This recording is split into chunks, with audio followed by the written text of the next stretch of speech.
नमस्कार दोस्तों। इंडिया के सबसे बड़े ऑनलाइन प्लेटफॉर्म अनअकैडमी पर आप सभी का हार्दिक स्वागत और अभिनंदन। आज हम यूपीएससी प्री एग्जाम को ध्यान में रखते हुए अनअकैडमी के इस यूपीएससी प्री हिंदी प्लेटफॉर्म पर अंतरराष्ट्रीय संबंधों में ही एक महत्वपूर्ण टॉपिक करने के लिए जा रहे हैं, जो प्री और मेंस दोनों के दृष्टिकोण से बहुत ही महत्वपूर्ण है। इस टॉपिक का नाम है शस्त्र नियंत्रण एवं निशस्त्रीकरण, जिसको हम कहेंगे आर्म्स कंट्रोल एंड डिसआर्मामेंट। ये इस टॉपिक का नाम है। मतलब आज दो टर्म्स हमें ध्यान में रखनी है। एक तो आपका शस्त्र नियंत्रण एवं निशस्त्रीकरण, ये पॉइंट आपका होगा। अब जैसे सबसे पहले इसकी बात ही क्यों हो रही है, तो एक शब्द आपको ध्यान रखना होगा, शस्त्रीकरण। एक शब्द हमें ध्यान रखना है, शस्त्रीकरण। और शस्त्रीकरण को इंग्लिश में कहते हैं आर्मामेंट। शस्त्रीकरण जो है उसको कहते हैं आर्मामेंट। शस्त्रीकरण क्या है? जब देशों के मध्य हथियारों की जबरदस्त दौड़ हो, एक से एक हथियार बनाए जा रहे हों, रासायनिक हथियार, परमाणु हथियार, जैविक हथियार, तो इस प्रक्रिया को शस्त्रीकरण कहा जाता है। और यह शस्त्रीकरण का ही नतीजा था कि हमने इस मानवीय इतिहास में दो विश्व युद्ध देखे, प्रथम विश्व युद्ध और द्वितीय विश्व युद्ध, फर्स्ट वर्ल्ड वॉर और सेकेंड वर्ल्ड वॉर। और इन दोनों युद्धों में लाखों लोग मारे गए, और ये लोग वहां मारे गए जो दुनिया के सबसे विकसित देश थे, मतलब यूरोप के अंदर। तो आने वाले वक्त में, और आपको पता होगा कि सेकेंड वर्ल्ड वॉर में अमेरिका ने कहीं ना कहीं अपनी सुप्रीमेसी को दिखाने के लिए, सेकेंड वर्ल्ड वॉर के दौरान ही अमेरिका ने पहली बार, या वैश्विक इतिहास में पहली बार, जब अमेरिका ने जापान पर 6 अगस्त और 9 अगस्त को हिरोशिमा और नागासाकी, जो जापान के दो प्रमुख शहर थे, जब उन पर हमला किया तो लाखों लोग मारे गए और हजारों लोग घायल हुए, जो आज भी पीड़ित हैं। और परमाणु जो हमला हुआ, उस हमले की विडंबनाएं, उसके दाग आज भी समाज पर दिखाई देते हैं। आज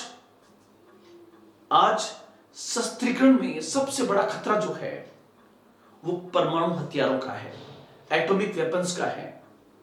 आज परमाणु आतंकवाद का खतरा नजर आ रहा है। परमाणु आतंकवाद, जब परमाणु हथियारों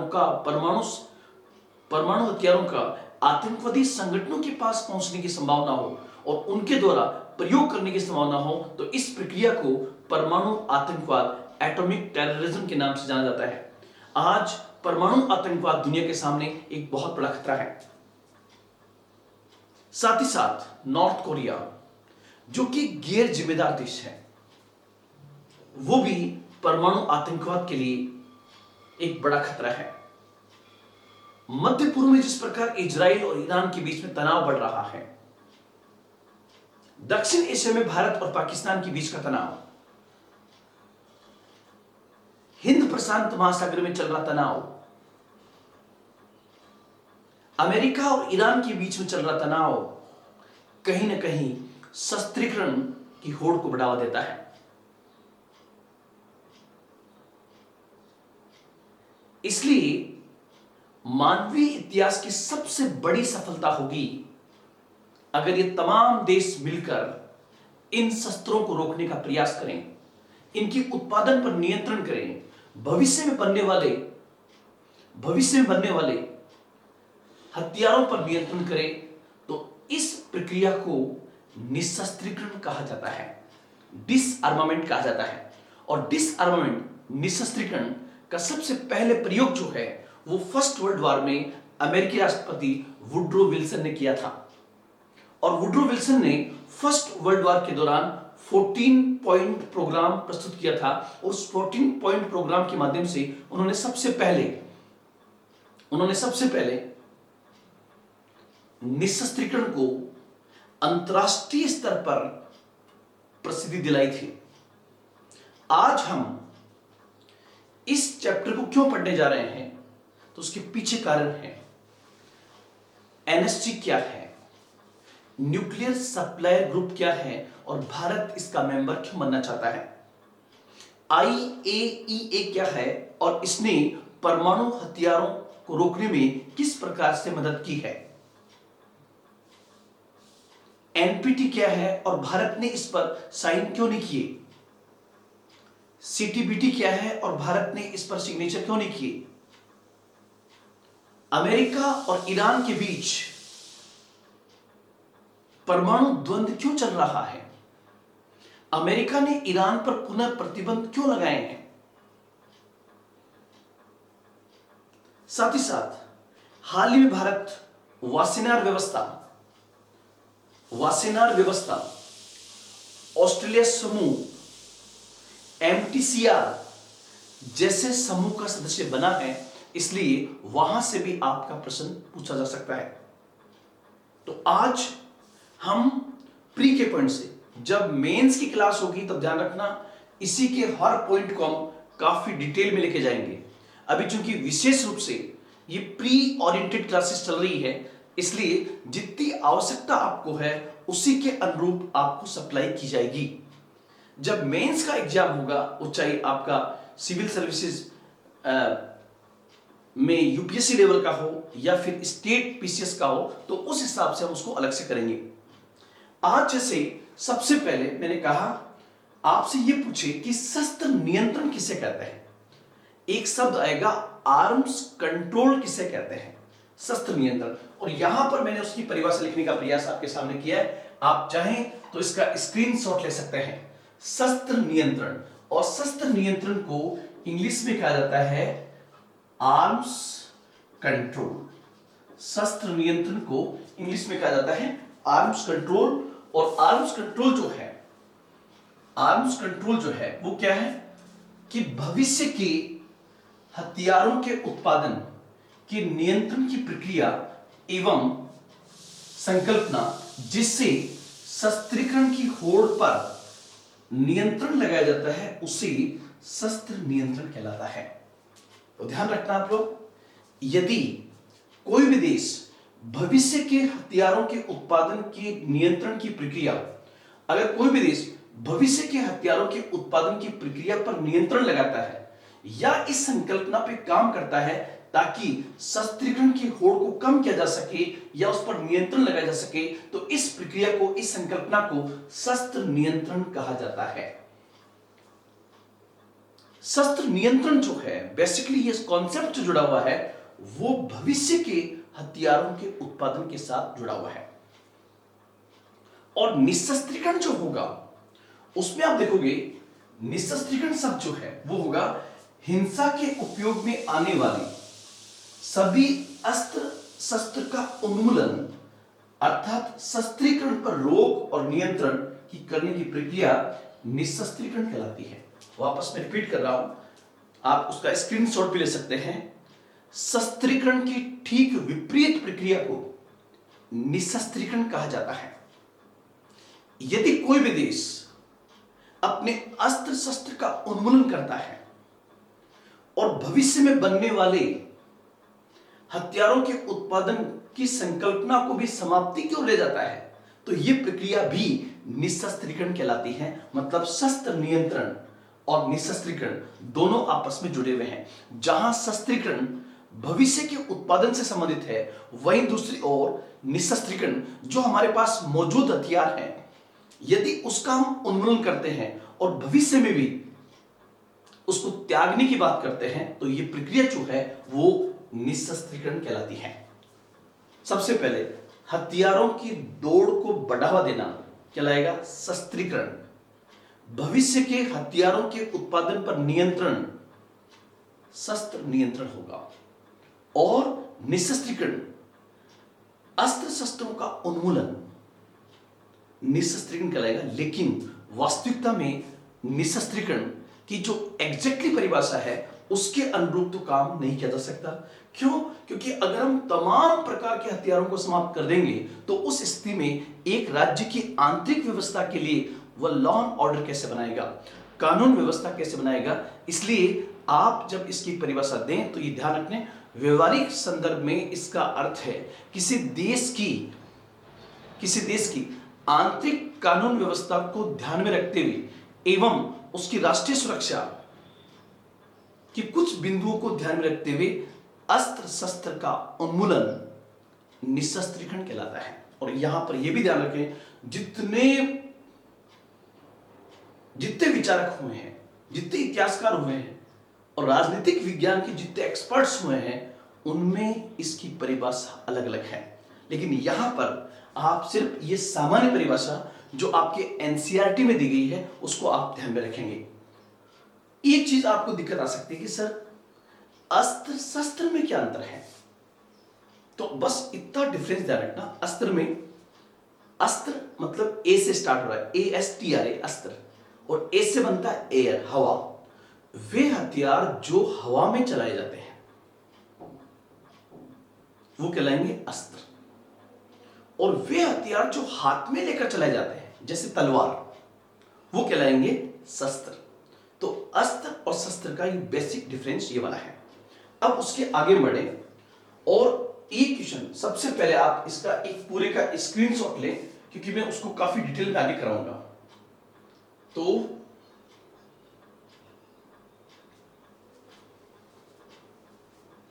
एक बार आप देखना कि पूरा बोर्ड उसमें आ जाए।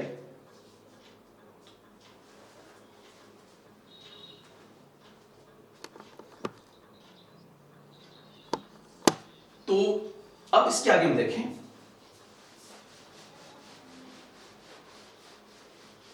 अब एक पॉइंट आपके सामने होगा और वो है कि अगर हमने निशस्त्रीकरण की बात की,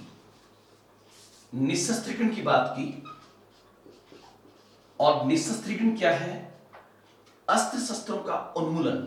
तो ये जो निशस्त्रीकरण जो हथियारों के उत्पादन पर नियंत्रण और उसकी समाप्ति की बात करता है, इसके मुख्यतः दो प्रकार हैं। निशस्त्रीकरण मतलब डिसआर्मामेंट के मुख्यतः दो प्रकार हैं, और उस दो प्रकार हैं उसको हम ऐसे डिवाइड कर सकते हैं। उसका एक पार्ट जो होगा वो कहलाता है गुणात्मक निशस्त्रीकरण, एक पार्ट कहलाता है गुणात्मक निशस्त्रीकरण। इसको हम इंग्लिश में कहते हैं क्वालिटेटिव डिसआर्मामेंट, इसी को इंग्लिश में कहते हैं क्वालिटेटिव डिसआर्मामेंट। अगर आपसे पूछे कि गुणात्मक निशस्त्रीकरण क्या है, और एक होगा संख्यात्मक निशस्त्रीकरण, एक आपका होगा गुणात्मक और एक होगा संख्यात्मक निशस्त्रीकरण।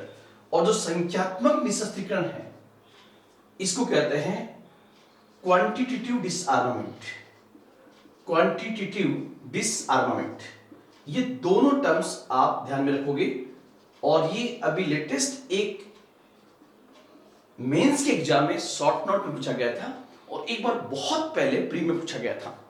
तो सबसे पहले आपसे पूछे कि गुणात्मक निशस्त्रीकरण से आप क्या समझते हैं, क्वालिटेटिव डिसआर्मामेंट से आप क्या समझते हैं। तो इसका उत्तर होगा जब हथियारों के किसी विशेष प्रकार को समाप्त करने की बात की जाती है, जब हथियारों के किसी विशेष प्रकार को समाप्त करने की बात की जाती है तो इसे कहते हैं गुणात्मक निशस्त्रीकरण। सपोज कीजिए, जैसे मान लीजिए अगर स्पेशली पूरी दुनिया से रासायनिक हथियारों को समाप्त करने की बात की जाती है तो कहलाएगा रासायनिक निशस्त्रीकरण।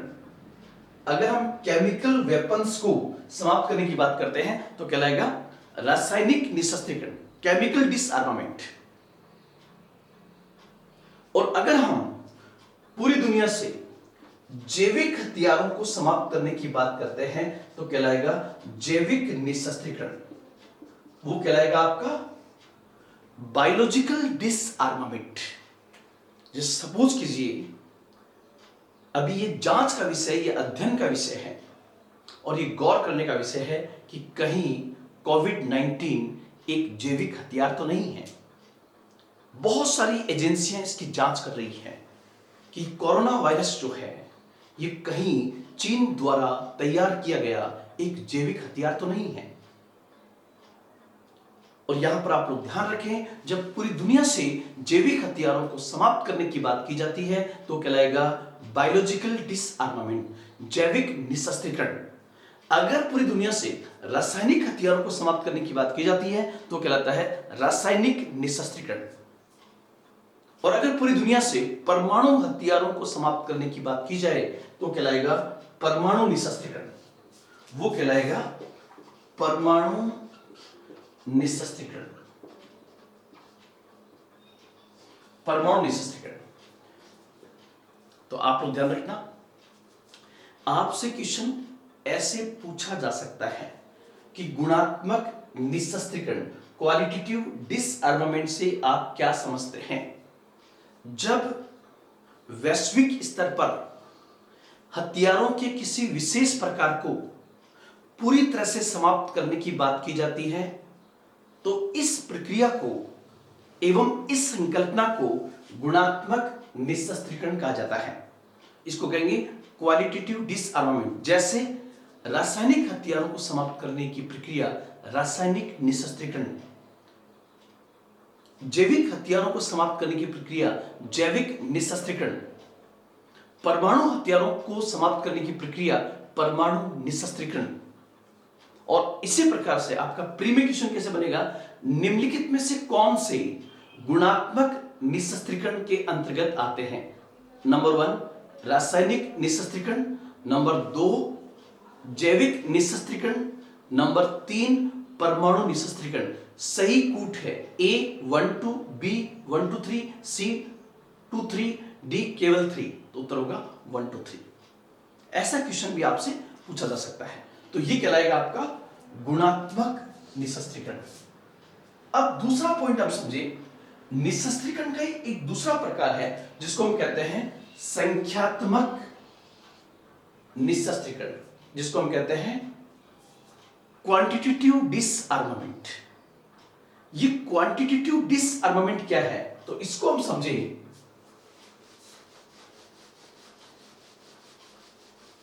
आपके सामने क्वेश्चन ये है कि संख्यात्मक निशस्त्रीकरण किसे कहते हैं। संख्यात्मक निशस्त्रीकरण किसे कहते हैं। संख्यात्मक, जब हथियारों को पूरी तरह से समाप्त करने के बजाय उनकी संख्या में कटौती की जाए, हथियारों की संख्या में, हथियारों की संख्या में कटौती की जाए या कमी की जाए, या कमी की जाए, तो इस प्रक्रिया को संख्यात्मक निशस्त्रीकरण कहा जाता है। ध्यान रखना, यहां हथियारों की किसी विशेष प्रकार को खत्म नहीं किया जा रहा है, बल्कि उसकी संख्या में कमी की जा रही है, और संख्या में कमी करने की प्रक्रिया जो है उसको कहते हैं संख्यात्मक निशस्त्रीकरण। संख्यात्मक निशस्त्रीकरण। और जो संख्यात्मक निशस्त्रीकरण है उसका कुछ एग्जाम्पल मैं आपको बताऊं। जैसे उसका एग्जाम्पल है start, start first, start second और न्यू स्टार्ट। ये बेसिकली एग्जाम्पल है किसका, आप इसका स्क्रीनशॉट लीजिए। आपसे पूछे कि संख्यात्मक निशस्त्रीकरण किसे कहते हैं, तो उत्तर होगा हथियारों की संख्या में कटौती की जाए। जैसे यदि कोई दो देश आपस में उनके पास उपलब्ध परमाणु हथियारों की संख्या में कटौती करते हैं, कमी करते हैं, तो इस संकल्पना को कहेंगे संख्यात्मक निशस्त्रीकरण। तो पहले आप इसका स्क्रीनशॉट इसका आप लीजिए।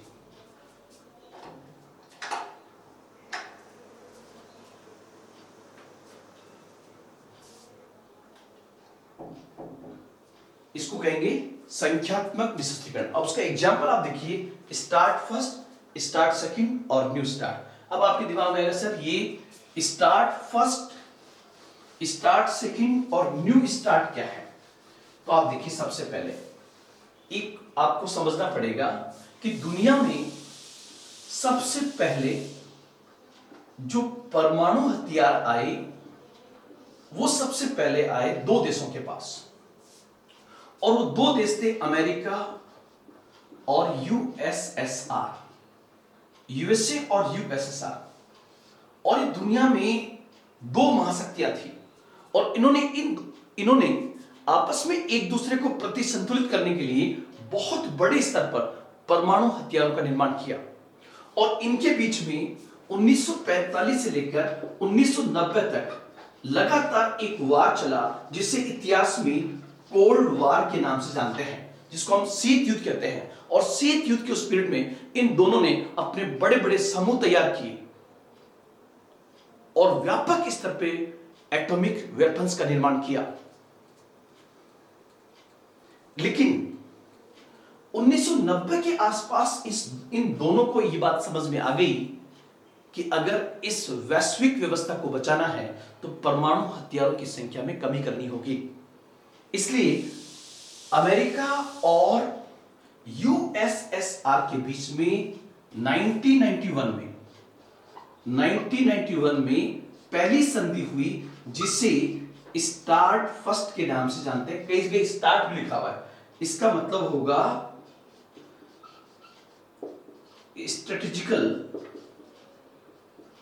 Strategical arms reduction treaty. इसी को हम कहते हैं स्ट्रेटेजिकल आर्म्स रिडक्शन ट्रीटी। ये संधि 1991 में हुई और किन दो देशों के बीच में हुई? यूएसए और यूएसएसआर के बीच में हुई थी। और इसका मेन उद्देश्य था परमाणु हथियारों की संख्या में कमी करना। परमाणु हथियारों की संख्या में कमी करना। परमाणु हथियारों की संख्या में कमी करने के लिए जो संधि हुई, उस संधि को हम कहते हैं स्टार्ट फर्स्ट। तो मैंने ओवरऑल स्टार्ट फर्स्ट, सेकंड और न्यू स्टार्ट बने हुए। सबसे पहले स्टार्ट की फुल फॉर्म बताइए आपको। स्टार्ट क्या है? Strategical arms reduction treaty. और किसके बीच में हुई? अमेरिका और सोवियत संघ के बीच में। कब हुई? 1991 में हुई, जिसका मुख्य उद्देश्य था परमाणु हथियारों की संख्या में कटौती करना। परमाणु हथियारों की संख्या में कटौती करना। लेकिन आप देखिए कि इस संधि के करने के कुछ समय बाद ही जब सोवियत संघ का विघटन हो गया और उसका उत्तराधिकारी देश रूस बना, तो एक वक्त 2 साल 3 साल का ऐसा आया कि रशिया के पास भी परमाणु हथियार थे और अमेरिका के पास भी परमाणु हथियार थे, लेकिन शीत युद्ध समाप्त हो चुका था। इसलिए इनके बीच पुनर्संधि हुई, जिसको हम कहते हैं स्टार्ट सेकंड। वो संधि हुई है स्टार्ट फर्स्ट, उसके बाद में स्टार्ट सेकंड। और स्टार्ट सेकंड जो है वो बेसिकली हुई है 1993 के अंदर, 1993 में। किसके बीच में? अमेरिका और रसिया के बीच में। क्योंकि उस समय यूएसएसआर के विघटन के बाद उसका उत्तराधिकारी जो देश बना वो रूस था। और आप देखिए जो स्टार्ट फर्स्ट हुई थी वो बेसिकली 20 वर्षों के लिए हुई थी, परंतु उससे पहले ही इस संधि को वापस करना पड़ा क्योंकि सोवियत संघ का ही विघटन हो गया। लेकिन इस स्टार्ट फर्स्ट के 20 साल होते हैं 2010 के अंदर। इसलिए 2010 में पुनः एक संधि हुई जिसे न्यू स्टार्ट कहते हैं। कब? 2010 में हुई है न्यू स्टार्ट। और जो न्यू स्टार्ट संधि हुई किसके बीच में हुई? तो ये संधि यूएसए और रसिया के बीच में हुई। जिस समय संधि हुई उस समय यूएसए का प्रेसिडेंट था बराक ओबामा और रशियन प्रेसिडेंट था व्लादिमीर पुतिन।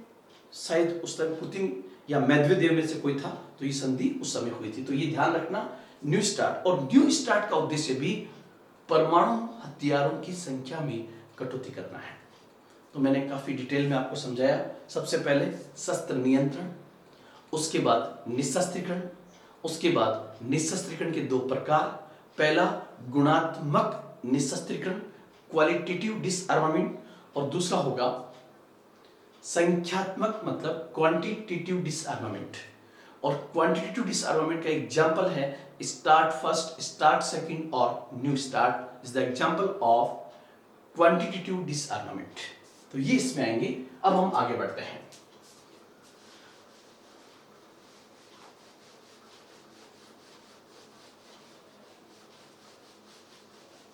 अब यहां पर आप कुछ पॉइंट्स और ध्यान रखोगे कि जिसके पास परमाणु हथियार थे, और परमाणु हथियार आपको पता है, हम अलग से एक संगठन पढ़ेंगे, संयुक्त राष्ट्र, जिसको हम कहते हैं यूनाइटेड नेशन।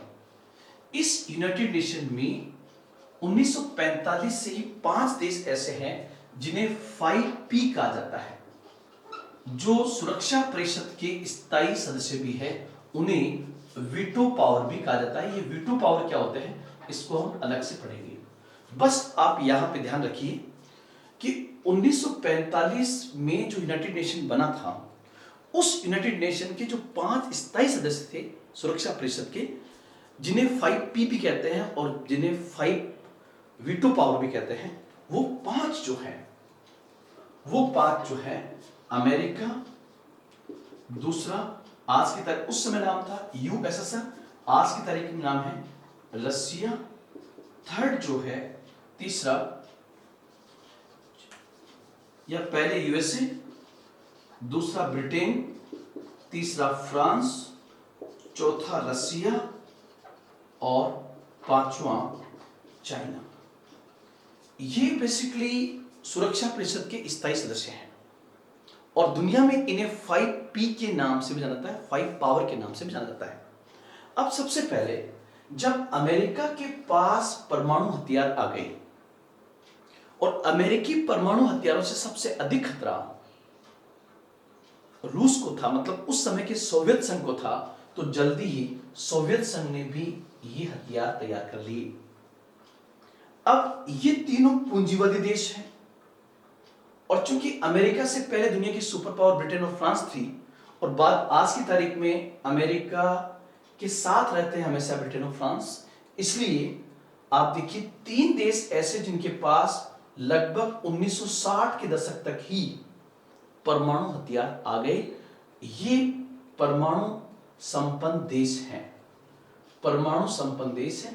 लेकिन आप थोड़ा तह में जाओगे तो पता लगेगा ये तीनों पूंजीवादी देश हैं, कैपिटलिस्ट कंट्री है। और रसिया एक साम्यवादी देश था और रसिया के पास जब परमाणु हथियार आए तो उसके कुछ समय बाद दूसरे साम्यवादी देश के पास भी आए। इसका कहीं ना कहीं लिंक है, ये साम्यवादी है। लेकिन ओवरऑल चूंकि आज की तारीख में साम्यवाद की संकल्पना तो खत्म हो गई है, तो आज की तारीख में जो परमाणु शक्ति संपन्न देश हैं वो शुरुआती दौर में 5 देश थे जिन्हें यूनाइटेड नेशन में 5P के नाम से जाना जाता है। और चूंकि इन 5 के पास परमाणु हथियार भी आ गए तो इन्होंने अपने आप को परमाणु राज्य कहना शुरू कर दिया, एटॉमिक स्टेट्स कहना शुरू कर दिया। अब यहां आप ध्यान रखें कि संयुक्त राष्ट्र और कुछ अन्य देशों ने यह प्रयास किया कि दुनिया में परमाणु हथियारों की दौड़ को रोकना है। मतलब जिनके पास परमाणु हथियार है वो ही परमाणु हथियारों की दौड़ को रोकना चाहते हैं। साथ ही साथ इन्होंने ये भी सोचा कि जो परमाणु ईंधन है, जिसको हम न्यूक्लियर फ्यूल कहते हैं, इसके बारे में हमने चर्चा कल भी की थी, उस परमाणु ईंधन से बिजली भी बन सकती है और परमाणु ईंधन से बम भी बनाया जा सकता है। परमाणु तकनीक जो है उससे बिजली बनाई जा सकती है और परमाणु तकनीक से ही मिसाइल भी बनाई जा सकती है। अब देखिए, मतलब आप जहां पर भी एटॉमिक शब्द लोगे, उस एटॉमिक शब्द का दोहरा उपयोग है। उसका हथियार के रूप में प्रयोग भी किया जा सकता है और उसका बिजली के रूप में भी प्रयोग किया जा सकता है।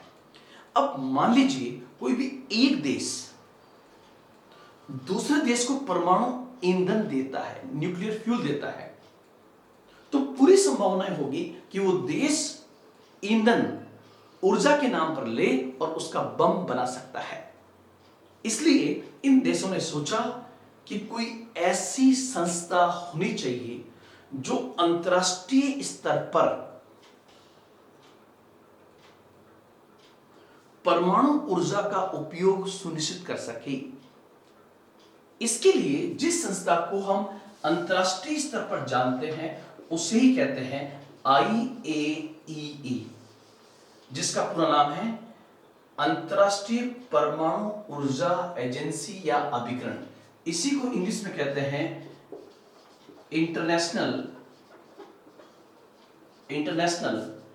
एटॉमिक एनर्जी एजेंसी, अंतर्राष्ट्रीय परमाणु ऊर्जा अभिकरण। इसी का इंग्लिश में नाम है इंटरनेशनल एटॉमिक एनर्जी एजेंसी। सबसे पहले जिसको हम IAEA कहते हैं उसकी स्थापना हुई 29 जुलाई 1957 को। 29 जुलाई 1957 को परमाणु ऊर्जा अभिकरण की स्थापना हुई। ये एक अंतर सरकारी संगठन है जिसमें वर्तमान में 170 देश है, 170 कंट्री यहां पर है। तो IAEA, आपसे पूछे कि IAEA का पूरा नाम क्या है, तो इंटरनेशनल एटॉमिक एनर्जी एजेंसी, अंतर्राष्ट्रीय परमाणु ऊर्जा अभिकरण। इसकी स्थापना कब हुई? 29 जुलाई 1957 को हुई। और इसका मुख्य उद्देश्य जो है वो है परमाणु ऊर्जा का शांतिपूर्ण उपयोग सुनिश्चित करना। परमाणु ऊर्जा का शांतिपूर्ण उपयोग सुनिश्चित करना इस संगठन का मेन काम है। एटॉमिक एनर्जी, अब परमाणु ऊर्जा का शांतिपूर्ण उपयोग तभी होगा जब इस बात का पता हो कि परमाणु ईंधन जो आ रहा है वो कहां से आ रहा है, उसका प्रयोग कहां पर हो रहा है। इसलिए जो मैंने कल आपको समझाया था, आप उसको वीडियो जरूर देखें कि मैंने कल 1 to 3 एग्रीमेंट समझाया था जो भारत और अमेरिका के बीच में हुआ था। उसमें भारत को अमेरिका जो ईंधन देगा वो फ्यूल जो है देते समय सीधा भारत के पास में नहीं आएगा, बल्कि IAEA की निगरानी में होगा हमारा रिएक्टर्स, ताकि यह सुनिश्चित हो सके कि उसका प्रयोग जो है वो शांतिपूर्ण ऊर्जा निर्माण में ही हो रहा हो। साथ ही साथ IAEA का एक और ऑब्जेक्ट भी है कि परमाणु सामग्री और तकनीक के दुरुपयोग को रोकना। कि परमाणु सामग्री, अब परमाणु सामग्री में उसके अपशिष्ट भी शामिल है और प्लस परमाणु तकनीक जो है, कोई देश दूसरे देश को अगर इसकी टेक्नोलॉजी भी देता है तो उसका मिसयूज नहीं होना चाहिए। ऐसा सुनिश्चित कौन करेगा? IAEA। और आप लोग यहां ध्यान रखें कि वैश्विक स्तर पर परमाणु निशस्त्रीकरण, परमाणु हथियारों की दौड़ को रोकने में और परमाणु ईंधन का प्रयोग सही रूप में कराने के लिए IAEA की बड़ी भूमिका रही है। यही कारण है कि वर्ष 2005 का शांति का नोबेल पुरस्कार IAEA और उसके उस समय के तत्कालीन महानिदेशक मोहम्मद अल बरदई को दिया गया था। तो यहां पर यह भी ध्यान रखें कि आपसे अगर क्वेश्चन ये पूछे कि वर्ष 2005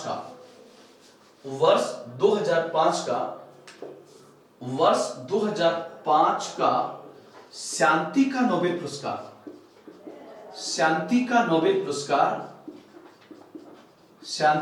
पुरस्कार किसको दिया गया? तो उत्तर होगा IAEA प्लस उसके उस समय के डायरेक्टर जनरल थे मोहम्मद अल बरदई। और आपसे पूछे कि मोहम्मद अल बरदई जो उस समय इसके डायरेक्टर जनरल थे किस देश के थे, तो इनका मूल देश जो था वो बेसिकली इजिप्ट के थे और ये IAEA के डायरेक्टर जनरल थे, इनको ही दिया गया। ये पॉइंट्स आपको ध्यान में रखने हैं IAEA को। तो आज भी अगर किन्हीं दो देशों के बीच में सिविल न्यूक्लियर एग्रीमेंट होता है स्थिति में उन देशों के मध्य समझौता होने के बाद भी परमाणु सामग्री देने वाला देश और लेने वाला देश IAEA के माध्यम से काम करेंगे, ताकि यह सुनिश्चित हो सके कि उसका ईंधन का उपयोग शांतिपूर्ण तरीके से शांतिपूर्ण कामों में हो। और इस संस्था ने वास्तव में भी इस उद्देश्य को पूरा करने में अपना अहम रोल अदा किया है। तो हम IAEA को ध्यान में रखेंगे। ध्यान रखना, वैसे IAEA ये संयुक्त राष्ट्र से स्वतंत्र संस्था है, लेकिन आवश्यकता पड़ने पर, जरूरत पड़ने पर ये अपनी रिपोर्ट जो है वो संयुक्त राष्ट्र सुरक्षा परिषद या महासभा को रोक सकती है, क्योंकि संयुक्त राष्ट्र महासभा और सुरक्षा परिषद भी वैश्विक स्तर पर शांति और सुरक्षा स्थापित करने का काम करते हैं। तो ये पॉइंट्स आप यहां पर ध्यान में रखेंगे। उसके बाद हम आगे बढ़े तो नेक्स्ट पॉइंट आपके पास में होगा, IAEA के बाद में एक संस्था लगातार चर्चा में है जो इससे जुड़ी हुई है, उसका नाम है NSG। आपसे पूछे कि NSG क्या है, इसका पूरा नाम होगा न्यूक्लियर सप्लायर ग्रुप, जिसको हम कहेंगे परमाणु